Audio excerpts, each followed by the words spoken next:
సుమన్ టీవీకి స్వాగతం. నేను మానస. ఈ రోజు మనతో పాటు ఉన్నారు జ్యోతిష్య రత్న, జ్యోతిష్య చక్ర వైభవ నిపుణ డాక్టర్ రాళ్లపల్లి రవికుమార్ గారు. వారితో మాట్లాడదాం. జూలై మాసానికి సంబంధించిన రాశి ఫలాలు ఏ విధంగా ఉన్నాయి అనే విషయాలు తెలుసుకుందాం.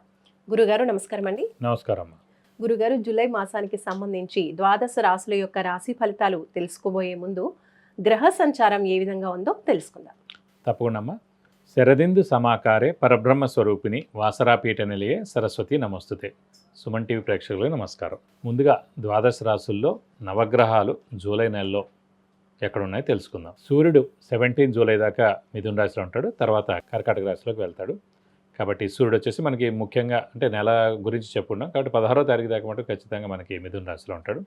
నెక్స్ట్ వచ్చేసి గురువు కూడా మనకి మిథున రాశిలోకి ప్రవేశించాడు కాబట్టి మిథున రాశిలోనే ఉంటాడు ఈ నెలలు కూడా. అలాగే బుధుడు వచ్చేసి మనకి ఈ నెలలు కూడా కర్కాటక రాశిలో ఉంటాడు. ఇక కుజుడు సింహరాశిలో ఉంటారు, అలాగే కేతు కూడా సింహరాశిలో ఉంటారు, అలాగే రాహు కుంభరాశిలో ఉంటారు, మరియు శని మటుకు మీన రాశిలో ఉంటారు. కాబట్టి ఈ ద్వాదశ రాశుల్లో ఈ నవగ్రహాలు ఈ స్థానాల్లో ఈ మాసం అంతా ఉంటారు. జూలై మాసానికి సంబంధించి కర్కాటక రాశి వాళ్ళ మాస ఫలితాలు ఏ విధంగా ఉన్నాయో ఇప్పుడు తెలుసుకుందాం. గురుగారు, కర్కాటక రాశి వాళ్ళకి ఈ జూలై మాసం ఏ విధంగా ఉండబోతోంది, ఏ విషయాల్లో అనుకూలతలు కనిపిస్తున్నాయి, ఏ విషయాల్లో జాగ్రత్తగా ఉండాలో తెలియచేయండి. తప్పకుండా అమ్మ. కర్కాటక రాశి అనగానే మనకి పునర్వసు 4వ పాదం, పుష్యమి 1, 2, 3, 4 పాదాలు, ఆశ్లేష 1, 2, 3, 4 పాదాలు, ఈ నక్షత్రాల సమూహం అంతా మనకి కర్కాటక రాశిలోకి వస్తుంది. ఈ కర్కాటక రాశి వారికి కూడా సేమ్ ఇలాగే మనకి గురువు వ్యయ స్థానంలో ఉండడం వల్ల గురుబలం తక్కువగా ఉంది. దేవుడి ఏంటంటే అష్టమ శని ఒకటి వెళ్ళిపోయింది కాబట్టి కాస్త పర్వాలేదు. అలాగే శని కూడా భాగ్యస్థానంలో ఉన్నాడు, పర్వాలేదు. ఇప్పుడు నెక్స్ట్ ఏంటంటే కేతు ద్వితీయ స్థానంలో ఉన్నాడు కుజుడితోటి, అది కొంచెం డేంజరు. అలాగే అష్టమ స్థానంలో రాహు ఉన్నాడు, అది కొంచెం డేంజర్ అని చెప్పుకోవాలి. కాబట్టి వీరికి మిశ్రమంగా ఉంటుందని చెప్పుకోవాలి. ఈ మాసం అంతా కూడా మిశ్రమంగా ఉంటుందని చెప్పుకోవాలి. ముఖ్యంగా కర్కాటక రాశి అధిపతి చంద్రుడు అండి. ఎందుకు మిశ్రమ, అదే వేరే రాశి వాళ్ళకైతే ఇంకా దారుణంగా ఉంటుందని చెప్పచ్చు. కర్కాటక రాశి వారికి ఎందుకు మిశ్రమంగా ఉందని చెప్పాలంటే ఈ 4 గ్రహాలు మిశ్రమంగా ఉన్న కర్కాటక రాశి అధిపతి చంద్రుడు. ప్రతి గ్రహానికి శత్రువు ఉంటారు కానీ చంద్రుడికి అసలు శత్రువే లేరు. అందుకే చంద్రుడిది అంటే ముఖ్యంగా ఈ రాశి వచ్చేసి రాముల వారిది అన్నమాట. పునర్వసు నక్షత్రం అంటే అందులో పునర్వసు ఉంటుంది, పుష్యం ఉంటుంది, ఆశ్లేష ఉంటుంది. కానీ స్టాంప్ రాముల వారిది పడిపోయింది కాబట్టి ఇంకా ఆయనలాగా ఉండాలన్నమాట. అంత సాఫ్ట్, నిదానం, హెల్పింగ్ నేచరు, దైవబలం, అజాత శత్రువుగా ఉండడం, ఇవంతా కూడా కర్కాటక రాశికి అలా ఉండిపోయింది. ఆ స్టాంప్ అనమాట, రాముల వారిదే నడుస్తుంటుంది. అందుకే వైవాహిక జీవితం కూడా మిశ్రమంగా ఉంటుంది వాళ్ళది. ఏదో ఒక చిన్న చిన్న లోపాలు ఉంటూ ఉంటాయి. అదనమాట పెద్దవాళ్ళది. అంటే వాళ్ళంతా కారణ జన్ములు, భగవంతుడు కాబట్టి అలాంటి వాళ్ళ రాసులు ఖచ్చితంగా స్టాంప్గా పడిపోతుంది. ఎవరు పుట్టినా ఇన్ని తరాలైనా, ఇన్ని వందల వేల సంవత్సరాలైనా కూడా ఖచ్చితంగా ఉంటుంది.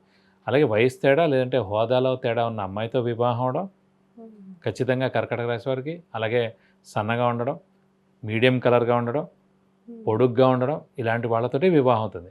మెయిన్ వయసు తేడా లేదంటే హోదాలో తేడా, age gap are status gap. ఎందుకంటే సప్తమాధిపతి శని అయింది కాబట్టి. అలాగే ఖచ్చితంగా ఈ కర్కాటక రాశి వారికి శత్రువులు ఎవరు ఉండరు కాబట్టి మిగతా గ్రహాలన్నీ బాలేకపోయినా కూడా, ప్రస్తుతం గురుబలం బాలేదు, శని మిశ్రమంగా ఉన్న ఈ రాహుకేతుల బలం బాలేకపోయినా కూడా అంత ప్రమాదం చేయదు.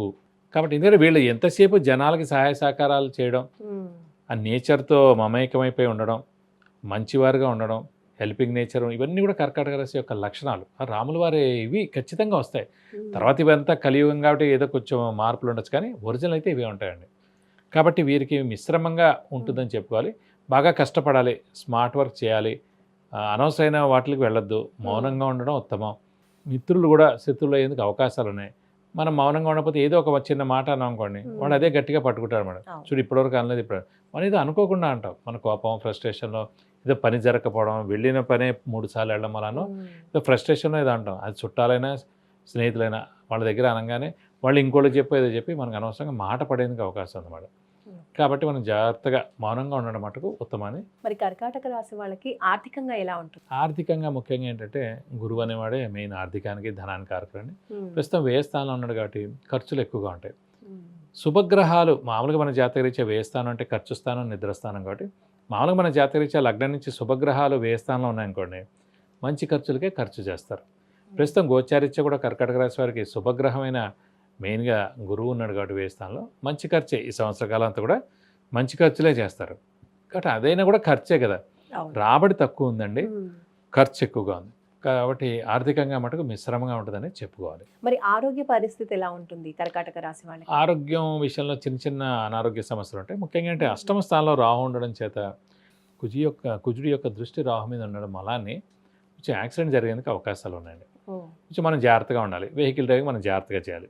అంటే జూలై నెల అంతా అనుకోండి, ఈ 30 డేస్ జాగ్రత్తగా ఉన్నాం అంటే కనుక ఈ వెహికల్ యాక్సిడెంట్స్ నుంచి మనం తప్పుకోవచ్చు. చిన్న చిన్న దెబ్బలు తగలడం ఇలాంటివన్నీ జరిగేందుకు అవకాశం అనమాట. కాబట్టి వెహికల్ డ్రైవింగ్ మటుకు మనం జాగ్రత్తగా చేస్తే సరిపోతుంది. అంటే కర్కాటక రాశి వాళ్ళకి ఫలితాలన్నీ కూడా మిశ్రమంగా ఉన్నాయి, అలాగే వెహికల్ యాక్సిడెంట్స్ అయ్యే అవకాశాలు కూడా ఉన్నాయి అంటున్నారు. కాబట్టి ఈ మాసం అంతా కూడా కొంచెం అనుకూలంగా ఉండడం కోసం ఎటువంటి పరిహారాలు పాటించాలి? ఇవన్నిటికీ బెస్ట్ నన్ను అడిగితే, ఎందుకంటే ముఖ్యంగా కుజకేతువులు కలవడం, కుజుడు రాహుని చూడడం ఇవన్నిటికన్నా సుబ్రహ్మణ్య స్వామిని ఎక్కువగా ఆరాధిస్తే మంచిదండి. ప్రతిరోజు సుబ్రహ్మణ్య స్వామి అష్టోత్తరం చదువుకోవడం, అలాగే వీలైతే ప్రతి మంగళవారం సుబ్రహ్మణ్య స్వామి టెంపుల్కి వెళ్ళి 40 ప్రదక్షిణాలు చేయడం ఈ నెలలాళ్ళు. అలాగే స్కందగిరి టెంపుల్ అని ఉందండి ఇక్కడ హైదరాబాద్లో. అంటే ఇక్కడ ఎక్కువ హైదరాబాద్లో ఎవరైతే నివసిస్తున్నారో అక్కడ వాళ్ళకి ఈ సుబ్రహ్మణ్య స్వామి టెంపుల్, స్కందగిరి టెంపుల్ అని ఉంది పద్మారావు నగర్లో, సికింద్రాబాద్ దగ్గర. అక్కడ సుబ్రహ్మణ్య స్వామికి మీ పేరు, నక్షత్ర, గోత్రనామాలతోటి హోమం మరియు అభిషేకం చేస్తే చాలా మంచిది. ఈ నెలలాళ్ళు చేస్తే అన్ని విధాల అది ఆరోగ్యానికి, ఆయుష్కి, చిన్న చిన్న ఇబ్బందులకి, ఆర్థికానికి అన్నిటికి కూడా ఉపయోగపడుతుందన్నమాట. కాబట్టి అది చేస్తే చాలా మంచిది. అలాగే వేరే వేరే ఊళ్ళలో సుబ్రహ్మణ్య స్వామి టెంపుల్ ఉంటే అక్కడ చేయించండి. ఎక్కడైనా సరే చేస్తే మటుకు చాలా మంచిది. ఈ సంవత్సర కాలం అది తప్పకుండా హెల్ప్ అవుతుందని చెప్పుకోవచ్చు. గురుగారు, కర్కాటక రాశి యొక్క రాశి ఫలితాలు తెలియజేసినందుకు ధన్యవాదాలు గురుగారు. నమస్కారం. విద్య, ఉద్యోగం, వివాహం, వ్యాపారం, సంతానం, ఆరోగ్యం, ఆర్థికం ఇలా ఎటువంటి సమస్యకైనా సరే గురువుగారు నుంచి మీరు పరిహారాలు తెలుసుకోవాలి అనుకుంటే స్క్రీన్ పైన కనిపించే నంబర్స్కి కాల్ చేసి లేదంటే వాట్సాప్ చేసి అపాయింట్మెంట్ తీసుకోవచ్చు.